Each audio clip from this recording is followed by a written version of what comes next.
রাসূলুল্লাহ সাল্লাল্লাহু আলাইহি ওয়াসাল্লাম যখন মদিনা হিজরত করলেন, আল্লাহ তাআলা তাকে বাইতুল মুকাদ্দাসকে কিবলা করার নির্দেশ দেন। তাতে ইহুদিরা খুবই খুশি হয়।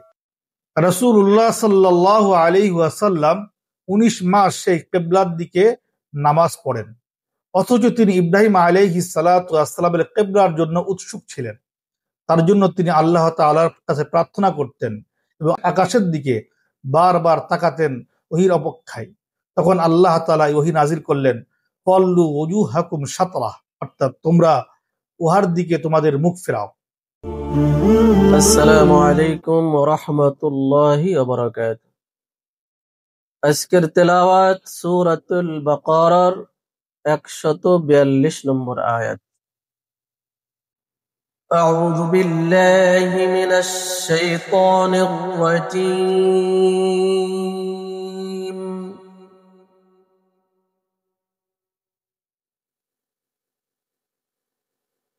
বিসমিল্লাহির রাহমানির রাহিম।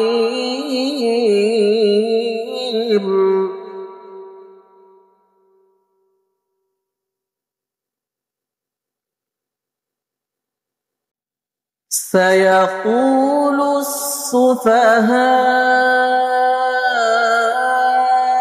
মিনান নাসি মা ওয়াল্লাহুম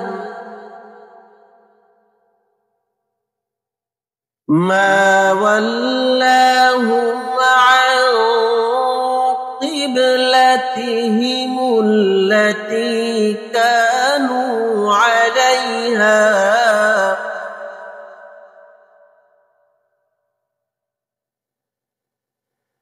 কুল লিল্লাহিল মাশরিকু ওয়াল মাগরিব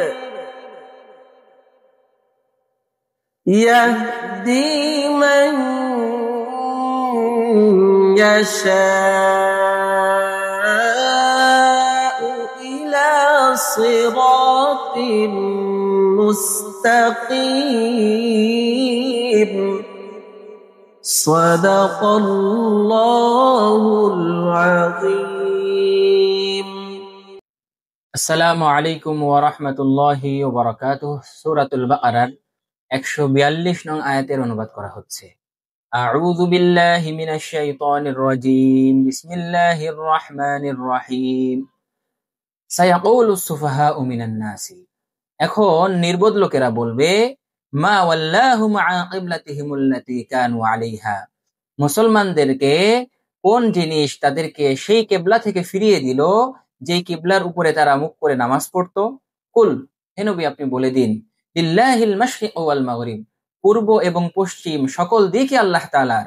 ইয়াহদি মান ইয়াশাউ ইলা সিরাতিম মুস্তাকিম, আল্লাহ তাআলা যাকে চান তাকে সরল পথের দিশা বাতলে দেন। সাদাকাল্লাহুল আযীম। নাহমাদুহু ওয়া নুসাল্লি আলা রাসূলিহিল কারীম, আম্মা বাদ। আমাদের আজকের আলোচনা সূরাতুল বাকারার 142 নম্বর আয়াতের তাফসীর। আলোচ্য আয়াতে কিবলা পরিবর্তন সম্পর্কে বিরোধীকারীদের আপত্তির বর্ণনা করে তার জবাব দেওয়া হয়েছে। আপত্তি ও জবাবের পূর্বে কিবলার স্বরূপ ও সংক্ষিপ্ত ইতিহাস জেনে রাখা দরকার। কিবলার শাব্দিক অর্থ হলো মুখ করার দিক। প্রত্যেক ইবাদাতে মুমিনের মুখ এক অদ্বিতীয় আল্লাহর দিকেই থাকে। আল্লাহ পবিত্র সত্তা, পূর্ব পশ্চিম উত্তর দক্ষিণ এর বন্ধন থেকে মুক্ত। তিনি কোনো বিশেষ দিকে অবস্থান করেন না। ফলে কোন ইবাদতকারী ব্যক্তি যদি যে কোনো দিকে ইচ্ছা মুখ করত, কিংবা একই ব্যক্তি এক সময় একদিকে অন্য সময় অন্যদিকে মুখ করত, তবে তাও অস্বাভাবিক ছিল না বা নিয়মের পরিপন্থী হতো না। কিন্তু অপরাধ রহস্যের কারণে সমস্ত ইবাদতকারীর মুখ একদিকেই হওয়া উচিত। রহস্যটি হলো এই ইবাদত বিভিন্ন প্রকার। কিছু ইবাদত ব্যক্তিগত আর কিছু ইবাদত সমষ্টিগত। আল্লাহর জিকির, রোজা প্রভৃতি ব্যক্তিগত ইবাদত, এগুলো নির্জনে গোপন ভাবে আদায় করতে হয়। আর নামাজ ও হজ সমষ্টিগত ইবাদত, এগুলো সংঘবদ্ধভাবে এবং প্রকাশ্যে আদায় করতে হয়। সমষ্টিগত ইবাদতের বেলায় ইবাদাতের সাথে সাথে মুসলমানদের সংঘবদ্ধ জীবনের রীতিনীতি ও শিক্ষা দেওয়া লক্ষ্য থাকে।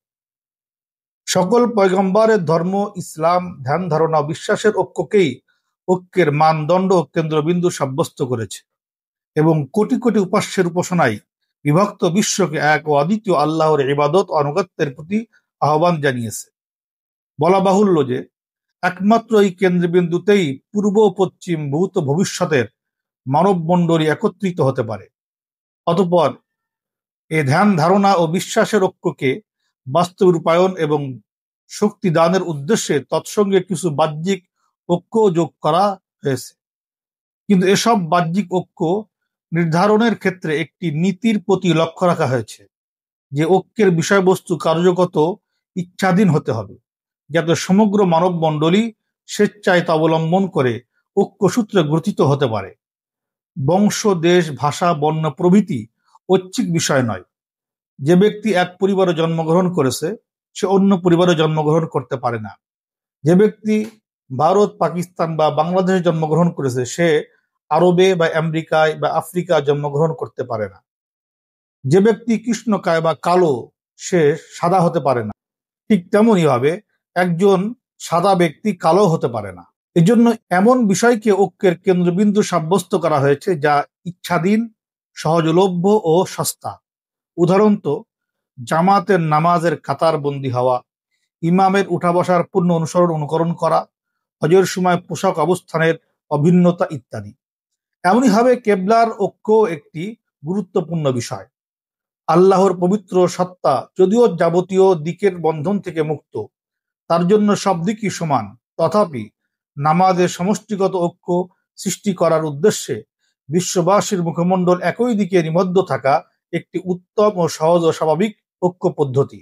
এতে পূর্ব, পশ্চিম ও উত্তর দক্ষিণের সমগ্র মানবমণ্ডলী সহজেই একত্রিত হতে পারে।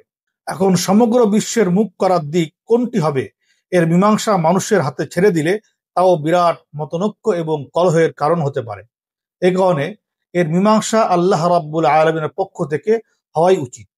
হযরত আদম আলাইহিস সালাতু ওয়াস সালামের পৃথিবীতে অবতরণের পূর্বেই ফেরেশতাদের দ্বারা কাবা ঘরের ভিত্তি স্থাপন করা হয়েছিল। আদম সন্তানদের জন্য সর্বপ্রথম কেবলা কাবা ঘরকেই সাব্যস্ত করা হয়েছে। তাই তো বলা হয়েছে ইন্না আউওয়ালা বাইতিন উযিআ লিন-নাস লাল্লাযী বিবাক্কাতা মুবারাকান হুদাল লিল আলামিন। অর্থাৎ মানুষের জন্য সর্বপ্রথম যে গৃহ নির্মিত হয় তা মক্কাতে অবস্থিত এবং এই গৃহ বিশ্ববাসীর জন্য হেদায়েত ও বরকতের উৎস। রাসূলুল্লাহ সাল্লাল্লাহু আলাইহি ওয়াসাল্লাম যখন মদিনা হিজরত করলেন, আল্লাহ তাআলা তাকে বাইতুল মুকাদ্দাসকে কিবলা করার নির্দেশ দেন। তাতে ইহুদিরা খুবই খুশি হয়। রাসূলুল্লাহ সাল্লাল্লাহু আলাইহি ওয়াসাল্লাম 19 মাস সেই কিবলার দিকে নামাজ পড়েন, অথচ তিনি ইব্রাহিম আলাইহিস সালাতু ওয়াস সালামের কিবলার জন্য উৎসুক ছিলেন। তার জন্য তিনি আল্লাহ তাআলার কাছে প্রার্থনা করতেন এবং আকাশের দিকে বারবার তাকাতেন ওহীর অপেক্ষায়। তখন আল্লাহ তাআলা ওহী নাজিল করলেন, ফল্লু ওজুহাকুম শাতরাহ, অর্থাৎ তোমরা উহার দিকে তোমাদের মুখ ফেরাও। এর ফলে ইহুদি সম্প্রদায়ের মধ্যে সংশয় সৃষ্টি হলো এবং তারা প্রশ্ন তুলল তাদের এই কিবলা পরিবর্তনের কারণ কি। তখন আল্লাহ তাআলা নাজিল করলেন, কুল লিল্লাহিল মাশরিক ওয়াল মাগরিব ইয়াহদি মান ইয়াশা ইলা সিরাতিম মুস্তাকিম। ইহুদির অভিযোগ করে যে আল্লাহর নবী আলাইহিস সালাতু ওয়াস সালাম বাইতুল মাকদিস থেকে ফিরে গেলেন কেন এবং এতে এমন কি খারাপি এলো। এটা শুধু ধর্মীয় পক্ষপাতিত্ব। বাইতুল মাকদিস হলো সমস্ত নবীদের কিবলা। একে ত্যাগ করা স্রেফ আমাদের তথা ইহুদিদের সাথে দৃশ্যমান হিংসা এছাড়া কিছুই নয়। অথচ বিষয়টি এমন নয়, বরং ইব্রাহিম আলাইহিস সালাতু ওয়াস সালাম এবং ইসমাঈল আলাইহিস সালাতু ওয়াস সালামের কিবলা ছিল বাইতুল্লাহ। সেহেতু নবী আলাইহিস সালাতু ওয়াস সালামকে মিল্লাত ইব্রাহিমের উপর এবং মিল্লাত ইসমাঈলের উপর পাঠানো হয়েছে। এজন্য তার উম্মতের কিবলা হলো বাইতুল্লাহ। বাইতুল মাকদিসকে সাময়িক কিবলা বানিয়েছিলেন। এতে একটি উল্লেখযোগ্য কারণও ছিল, কিন্তু অভিযোগকারীদের মতলব তো ছিল ভিন্ন। অতএব আল্লাহ তাআলা প্রজ্ঞাময় উত্তর দিয়ে বলেন, এখন নির্বোধরা বলবে কিসে মুসলমানদের ফিরিয়ে দিল তাদের ওই কিবলা থেকে যার উপর তারা ছিল। আপনি হে নবী বলে দিন, পূর্ব পশ্চিম অর্থাৎ সমস্ত দিগন্ত আল্লাহর। তিনি যাকে ইচ্ছা করেন সরল পথে পরিচালিত করেন। ছয় দিগন্ত আল্লাহ তাআলার মালিকানাধীন। এটা ছিল প্রজ্ঞাপূর্ণ একটা উত্তর। যেদিকে ইচ্ছা কেবলা নিযুক্ত করার মালিক একমাত্র আল্লাহ রাব্বুল আলামিন এখতিয়ারে রয়েছে। কার অভিযোগের কোনো সুযোগ এখানে নাই। তিনি যাকে ইচ্ছা সঠিক পথ প্রদর্শন করেন। এই আলোচনার মাধ্যমে বাইতুল্লাহ চেষ্টার দিকেও ইঙ্গিত করা হয়েছে। আল্লাহ তাআলা আমাদের সকলকে আল্লাহর প্রত্যেকটা বিধানের উপর অভিযোগ না তুলে মেনে চলার তৌফিক দান করুক। আজকের আলোচনা এই পর্যন্তই। আসসালামু আলাইকুম ওয়া রাহমাতুল্লাহি ওয়া বারাকাতুহু।